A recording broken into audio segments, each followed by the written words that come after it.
The following podcast contains spoilers and words like piss, shit, and fuck. We watch the thing. We watch the thing. Yokoso podcast to e. Watashi no namae wa B Diesel desu. Daburo-san to iimasu. Daburo-san, o genki desu ka? Arigato. How you doing, mate? We're live and in person for the first time ever. Oh, we're not just faces, we have legs and shit. Yes, we've had some lobster rolls, we've had some beer, and I even got you to watch an episode of Impractical Jokers, and you enjoyed it. I did. Look, even a stopped clock tells the right time twice a day. Sometimes you have recommendations that are very, very good. That's right. I didn't make you watch Property Brothers tonight. No, that would not have gone down well. You picked the good show. Well, let's find out if I picked a good movie, because this week we're talking about Suzume. Suzume no Tojimari is the Japanese title. 2022 Japanese anime fantasy adventure film written and directed by Makoto Shinkai, produced by Comics Wave Films and distributed by Toho. I'm not going to bother listing the cast. Cast list. Come on, do it properly or don't do it at all. You know I'm not going to be able to, mate. And what is it about, mate? It's about a schoolgirl who gets embroiled in supernatural protecting of the planet, accompanied by possibly the most ludicrous sidekick in cinema history. Oh, the cutest sidekick in cinema history. So, you are not the biggest anime fan. I am not. But I know that you did enjoy Your Name. I very much also made by Shinkai. Yes. Have you seen any of his other films yet? Or I don't think so. Yeah. Did you watch this film with your daughter? I know that she's a massive anime fan. Yeah, we with all three kids, we all watched it in the dubbed version, because otherwise the twins would have checked out about 2 seconds in.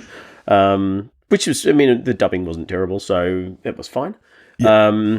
And yeah, they all seem to really enjoy it. Yeah, okay. The real question is, did you enjoy it? I did. You did? It was very, very good. I don't think I would put it on quite the same level as Your Name. Yeah. But it was still a very, very good film that I enjoyed from start to finish. Yeah. Let's start with the animation then. No, it's gorgeous. Yeah. Really gorgeous. Yeah. I mean, it's beautiful. It's really, really beautiful. It's got sort of similar to some of the Ghibli stuff, where not everything, but some of the backgrounds almost seem watercolor in a sense. But your main characters and your foreground action and everything is more traditional animation, and it gives it this wonderful depth of field that just looks amazing on a big screen. Yeah, definitely. I think there must be some CG stuff in this film too. I'm almost certain that the worm must be it would CG. have to be, surely. Yeah, but it's a beautiful blend, however they've done it. I suspect that some of the backgrounds probably are watercolor. I do know that is how Ghibli do a lot of it. I wouldn't be surprised if that's how Shinkai was doing it as well. It's very much the same look as Your Name. Yeah. You've got that same beautiful pastely painted look washed across everything, and then you've got big lights in the sky, whether they're worms or lightning or sky beams, or Shinkai seems to love his sky supernatural stuff. Yeah, definitely. I think very similar to Miyazaki, Shinkai definitely has a fascination with like nature and history, and there's a lot of that thematically, obviously, in the film. Like, it's all about the earthquakes and these historical landmarks that are kind of deserted, which I know is a big thing in Japan. I saw recently that the government is now giving away houses for free. Yeah, to try and get people out into those areas. Because there's just so many abandoned houses around, which is crazy. But it's a gorgeous looking film. And I get the sense, without knowing anything about Shinkai, that certainly based on the two films that I've now seen, there's a really strong undercurrent of that same sort of post-war recovery that also gave us your beloved kaiju genre. It's all the sort of post-nuclear bomb dropping. Yeah, definitely. Your Name had obviously a strong through current around that sort of destruction. And Suzume as well has the same thing. I mean, there's a supernatural bent to it all, but it's still very much these, as you say, towns and cities that have been decimated and just left to be overgrown. Yeah. I think Shinkai writes characters really well, and female characters extraordinarily well. Are you a fan of Suzume, the character? Like, do you like her? Yeah, I mean, she's a bit of a bitch at the end, but we'll get to that. But she is obviously, kind of the only real fleshed out character in this film. So you're not a fan of the chair? We'll get to the fucking chair. The chair fucking slaps. Every time that chair runs with his cute little... How does it run?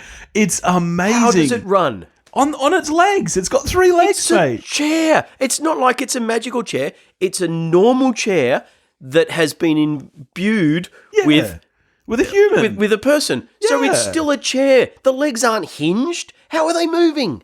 But, well, okay. Exactly. Yeah, they're not hinged. But if they're a little loose, it can...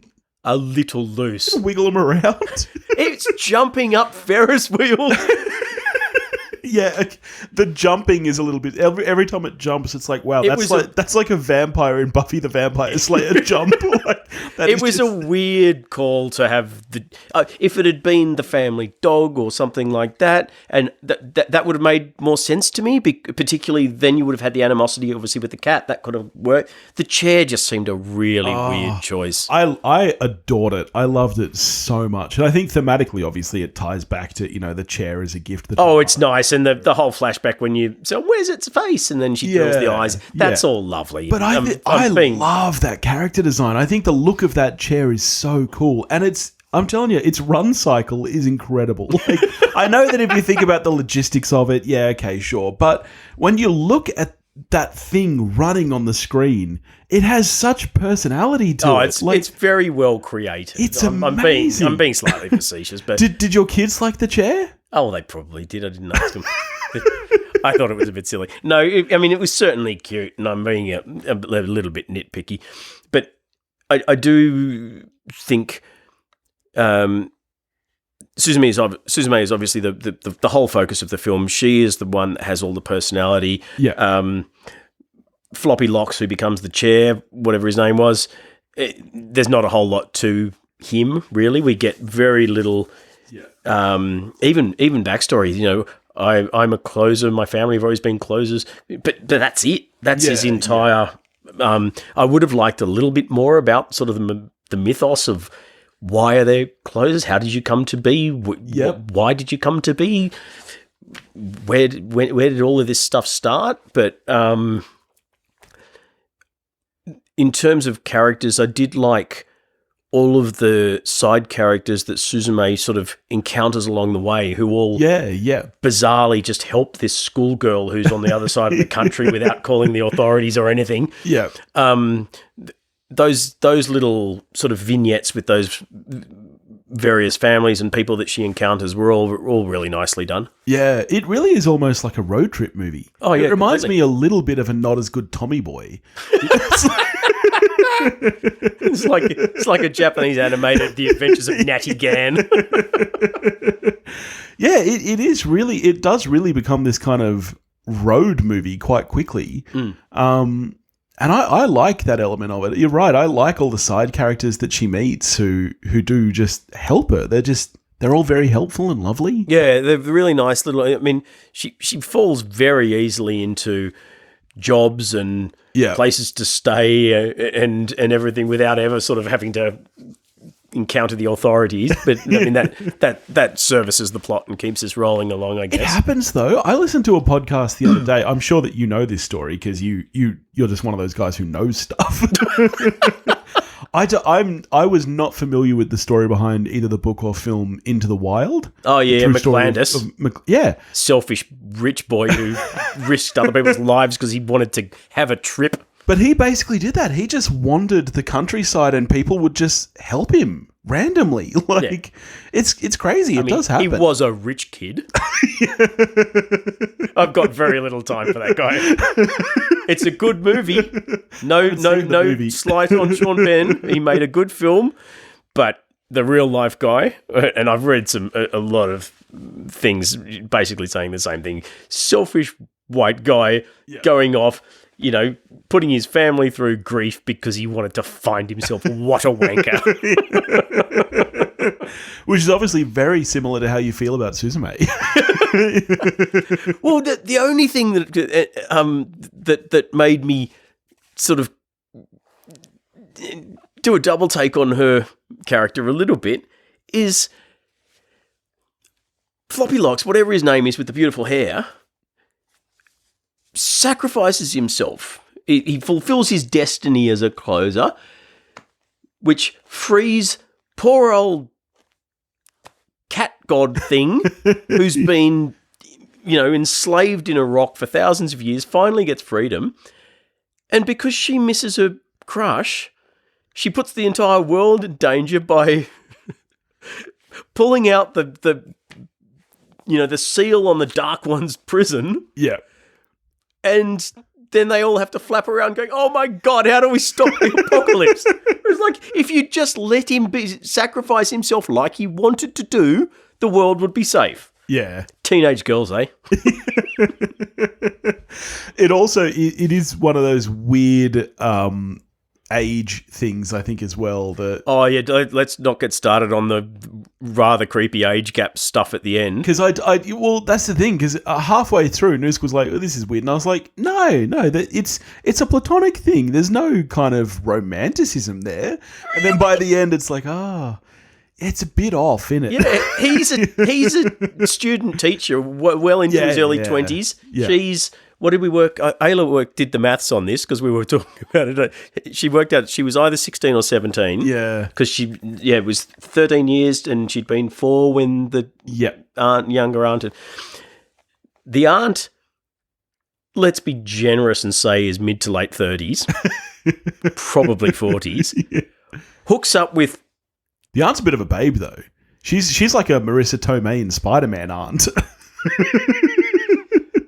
But she hooks up with the other guy's best mate, who is in his class, so also 22. Yeah. So you've got these two bros who have now set up this weird sitcom relationship with a woman and her daughter. That does sound like a sitcom. It's like an episode of Coupling.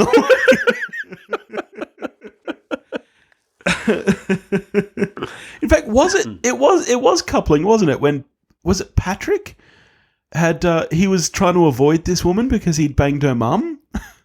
Yeah, but he thought it was his sister. It ended up being the mum, or vice versa. Yep. It's so Patrick. I was just going to ask you about the soundtrack. Before we get to the score, let me ask you this, because this is something that I know a lot of people are divided on, but you might enjoy it. One of the odd things about anime, typically, is very similar to Bollywood in that there are random pop songs inserted. Like they all seem to have like a bit of a pop song theme. This one at least didn't have one halfway through, which from memory Your Name did. It had a big montage to a pop song. Yep. Where are you on the random J-pop? I'll limit myself to these two films because it's the same band, Radwimps, and I'm a huge fan of what little of them.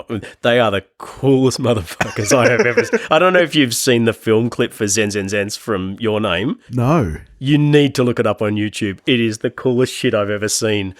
These guys have more style in their little finger than I do in my entire body. In Your Name, I really, really like both the tracks, Dream Lantern and Zen Zen Zens. I think they're placed really well. They work really well in the film. And in Suzume, it's a lot more subtle. There is only the one track. I recognised the vocals immediately, and so I knew he'd used the same band. I actually wanted more of it. I would have liked it to be more prominent because I do like their songs so much. Yeah.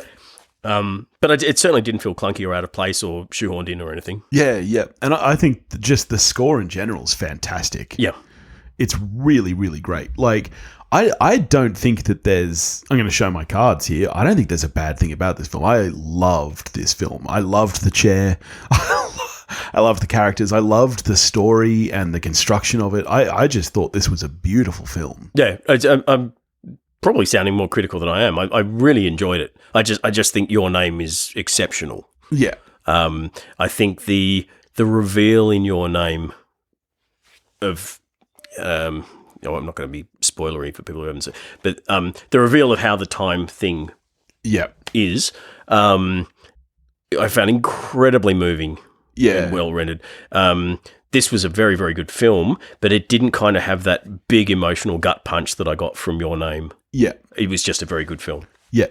Do you think that this film is maybe a little complex? Like, did the kids fully get everything? Oh, I think so. Yeah.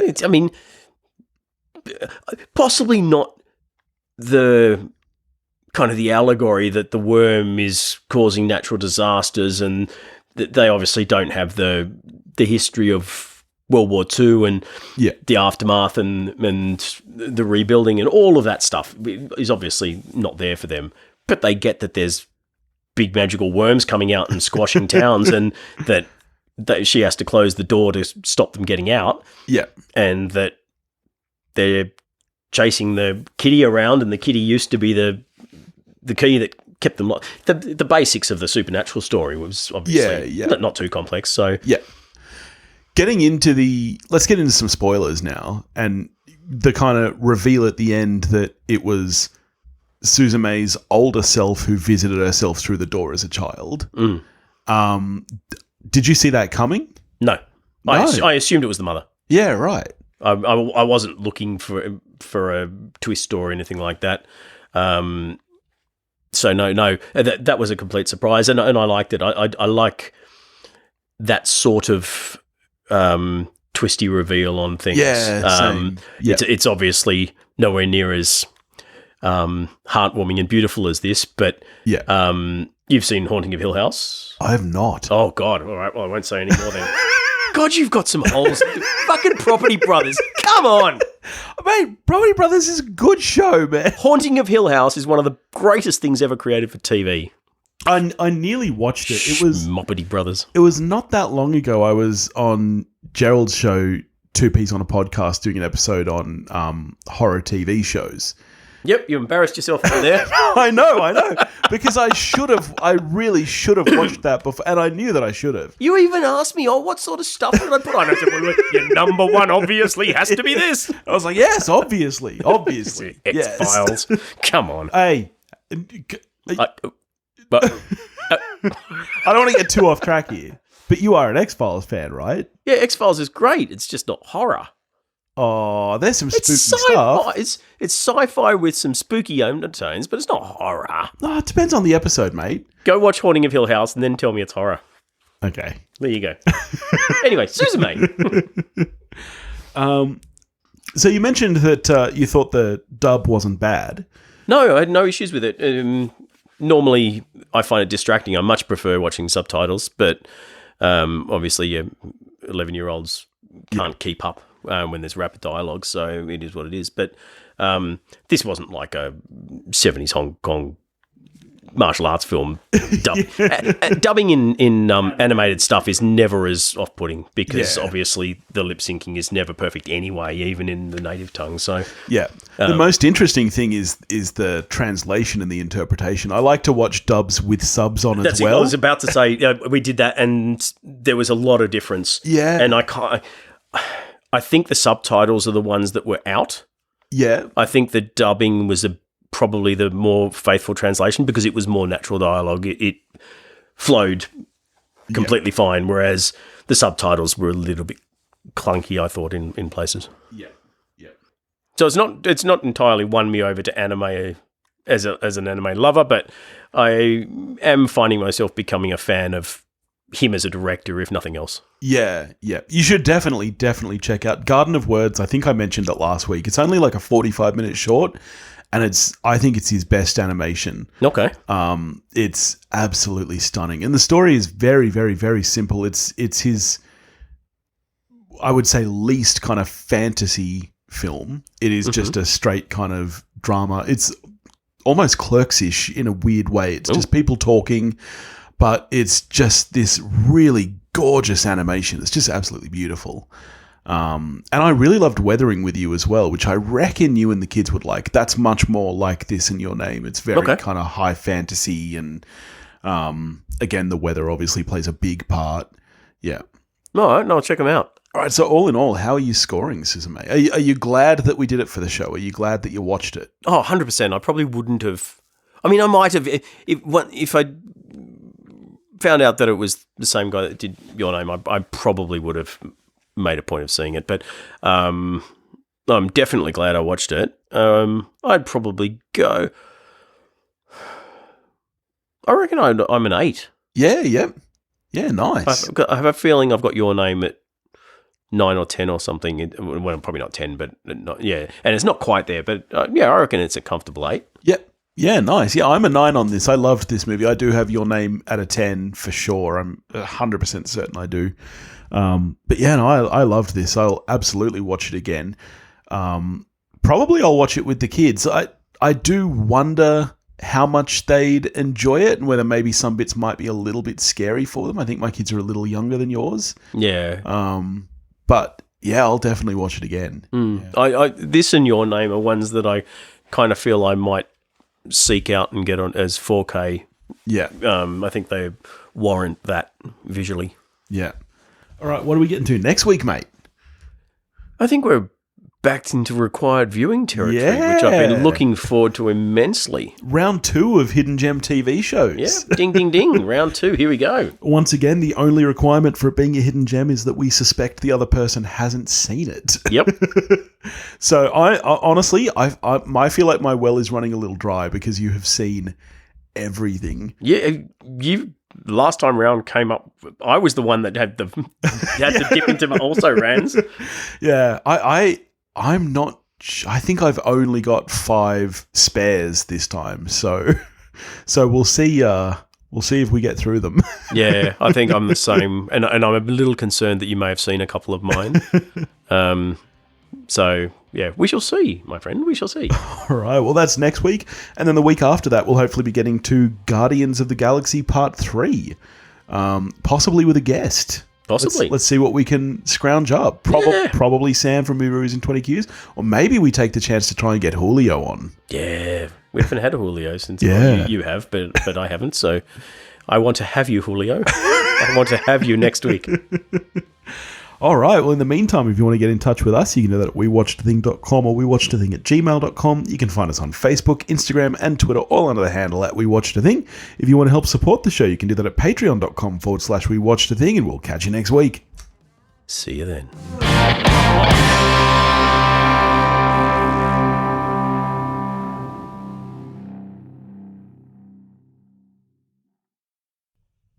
You're still here? The show's over. Go home. Go. But if you can't get enough of We Watched a Thing, why don't you check out our Patreon page? There's tons of behind-the-scenes content, heaps of bonus episodes. You can get full, unedited videos of each episode recording. You can pick a movie for me to do on the show, or even come and join me while I talk about it. So why don't you head over to patreon.com/wewatchedathing. Go watch a movie.